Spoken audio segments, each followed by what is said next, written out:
The Wisconsin Badgers, they pull out a 71-49 victory here Monday night against Western Illinois. This one was an intriguing one. There's kind of really two tales to this. You look at the analytical side, and then you look at how the actual game kind of unfolded with the eye test. Analytical side, the Badgers crushed it. I mean, they had 1.348 points per possession. That's one of the highest marks they've had all season. Really, the reason they scored only 71 points analytically is because their possessions, they only had 53 in this game. They've been averaging around the high 50s to low 60s. They've gotten, somewhere up there. That's why they've scored more in other games, or why they've scored similar while being less efficient. But the Badgers, they shot very well in this one overall. Looked to enforce in the paint early on. Got a little trigger happy from three. Coach Card said it was a little impatient from the Badgers early in the second half, but ultimately pulled this one through, end up with a comfortable 22-point victory. Let's talk about the first half first. Thought Wisconsin had a really good start.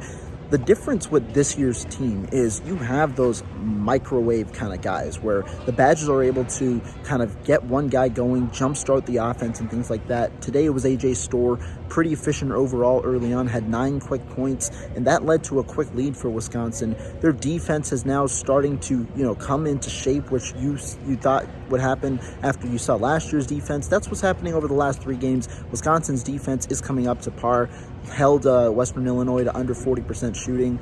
And then later on in the first half, you see different players kind of step up, leading to a 35-19 win. First half lead. Stephen Crowell, Tyler Wall, those guys were efficient. Then in the second half, you have this little slip. The Badgers, they allow a 15-7 run. The lead gets trimmed down to 8. Remember, Wisconsin came into this one favored by 27.5. Lead gets trimmed down to 8. You have a little bit of, tension going on. And that's where Wisconsin finally pulls through. A couple of baskets around the rim, and then Chucky Hepburn went Chucky Hepburn mode. Badgers were leading by 10. Hepburn scores 11 in a row on his own. Badgers end up leading by 23 after that point. End up, pulling away after that. A pretty strong win. I thought there were some intriguing takeaways. Hepburn, obviously, he's starting to get into this facilitator role, this decision-making role, which is, I think, made him more comfortable on the court. He's making better decisions out of the pick and roll. He's more calmer. He's finding his open teammates, and then from that, he creates his own shot as well.